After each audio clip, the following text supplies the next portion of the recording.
আসসালামু আলাইকুম। হোমওয়ার্ক শিক্ষা চ্যানেলে আপনাদের সবাইকে স্বাগতম। আশা করি সবাই ভালো আছেন। আমরা ফিজিক্স 3 এর চ্যাপ্টার 2 এর ধারাবাহিক আলোচনা করতেছিলাম।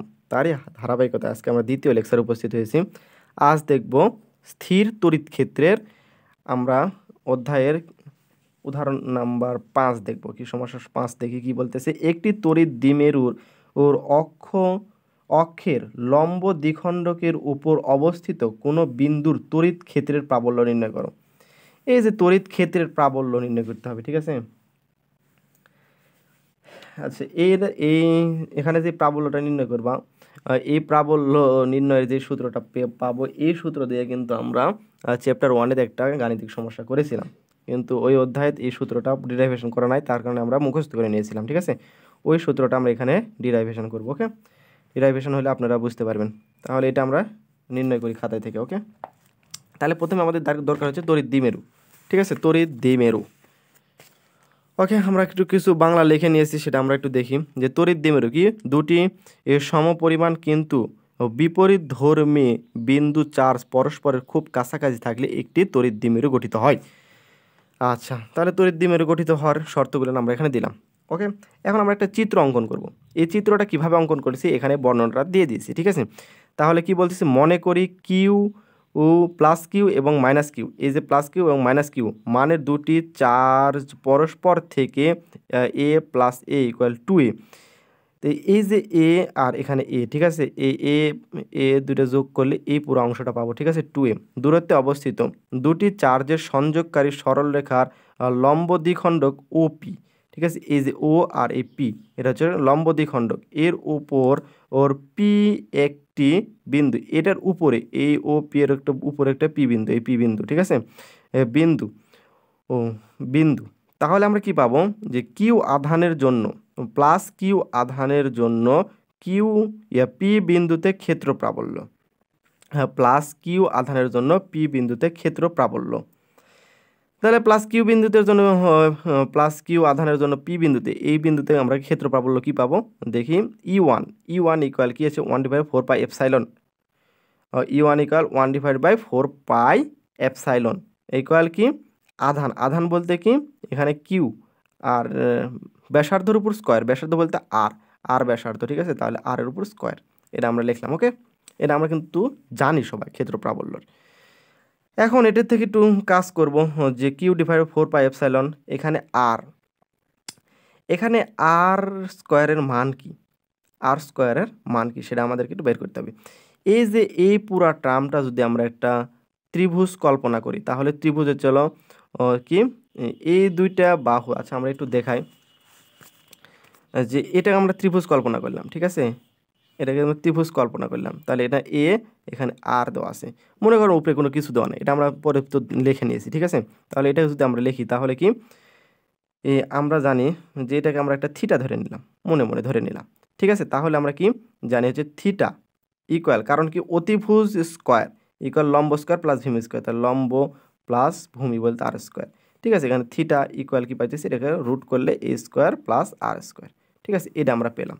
তাহলে এই বাহুটার মান আমরা এ স্কোয়ার প্লাস আর স্কোয়ার, √a² + r² পেলাম। ওকে, এই মানটা আমরা এখানে ইনপুট দিলাম, ঠিক আছে, এই মানটা আমরা ইনপুট দিলাম, আর স্কোয়ার স্কোয়ারটা বাইরে দিলাম, স্কোয়ারে রুটে কাটা গেলে তাহলে কি পাইতেছি ভিতরের অংশটা, তাহলে Q/4 pi epsilon a² + r², এটা পেলাম। ওকে, এখন এটা প্লাস কিউ আধানের জন্য, এখন মাইনাস কিউ আধানের জন্য কি পাবে, মাইনাস কিউ আধানের জন্য পি বিন্দুতে ক্ষেত্র প্রাবল্য, তাহলে মাইনাস কিউ আধানের জন্য ক্ষেত্র প্রাবল্য কি পাবো, E2 equal 1/4 pi epsilon on, এখানে কি আধানটা হচ্ছে Q/, ব্যাসার্ধের উপর স্কোয়ার, তাহলে আর এর উপর স্কোয়ার, ঠিক আছে, ইকুয়াল কি পেলাম Q/4 পাই এপসাইলন, এখানে ওই যে আর এর মানটা কি পেলাম আর √a²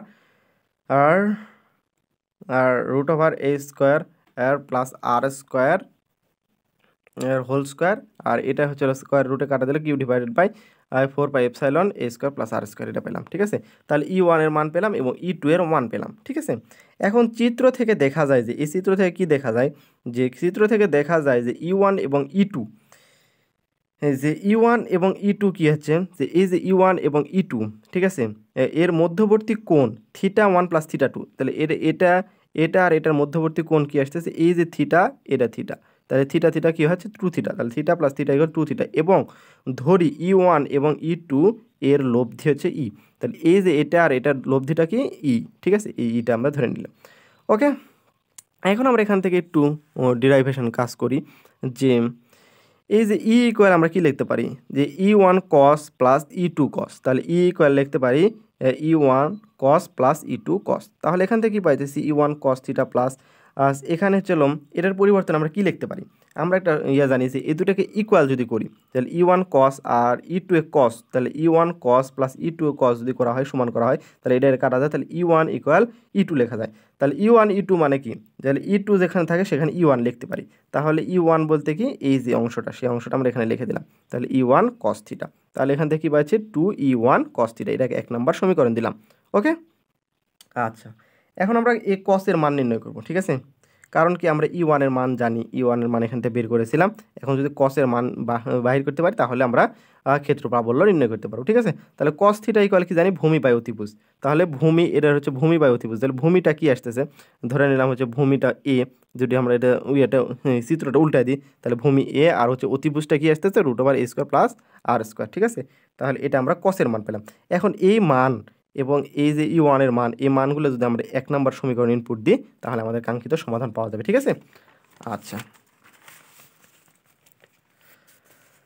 আচ্ছা, এই জন্য আমরা এখানে লিখে নিয়েছি যে এখন কস এর মান 1 নং সমীকরণে বসায়, তাহলে কস থিটার মান যদি 1 নম্বর সমীকরণে বসায়, তাহলে E1 2E1 কসের জায়গাতে আমরা এই যে কস থিটার যে মানটা পেয়েছিলাম সেই মানটা আমরা এখানে ইনপুট দিয়ে দিলাম, ঠিক আছে। তাহলে 2 লিখলাম, E1 এর মান কি পেয়েছিলাম Q/4πε² প্লাস r² মান বসাই দিলাম, এবং এই মানটা যা আছে এখানে স্থির রাখলাম, আর এই যে রুটের মান কত হাফ, সেই হাফটা বাইরে লিখলাম। ওকে, আচ্ছা, তাহলে এখানে উপরে কি থাকতেছে 2a আর হচ্ছে কিউ, তাহলে 2a/q থাকতেছে, আর নিচে 4πε, আর এখানে যদি আমরা একটু কাজ করি কি, এখানে কিছু নাই বলতে 1 আছে আর এখানে হাফ আছে, ঠিক আছে, তাহলে 1 প্লাস হাফ লিখলাম। ওকে, এখন আমরা এখানে যা আছে তাই লিখবো, এটা খালি লসাগু করবো, তাহলে এটা যদি লসাগু হয় তাহলে 3/2 হয়, তাহলে 3/2 আমরা লিখলাম।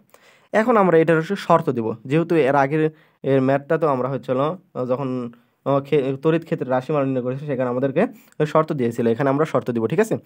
আচ্ছা, এখন যদি আর গ্রেটার দেন এ হয়, তবে এ অতি নগণ্য বিবেচনা করে, তাহলে এ যদি অতি নগণ্য বিবেচনা করি তাহলে কি পাই দেখুন তো, যারা এটা 0 হয়ে যাচ্ছে মানে এটার কোনো দাম নাই, ঠিক আছে, তাহলে r² 3/2 আসে, তাহলে উপরে যা আছে নিচে যা আছে তাই লিখলাম, খালি এতটুকু আমরা কাজ করবো কি r² 3/2 লিখবো, ঠিক আছে, এখানে তাই কাজটা করলাম। এখন এই স্কোয়ার আর এই 2টা কাটা যায়, তাহলে কি আসতে r3, ঠিক আছে, তাহলে 2a³ / 4πε0 r3, ঠিক আছে।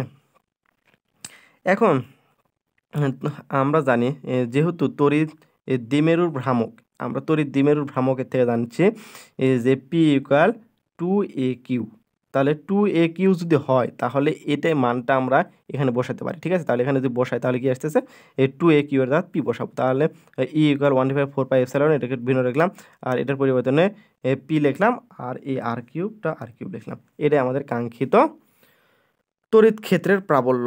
আশা করি সবাই বুঝতে পারছেন। আজকের মতো ক্লাসটা এখানে সমাপ্তি করব।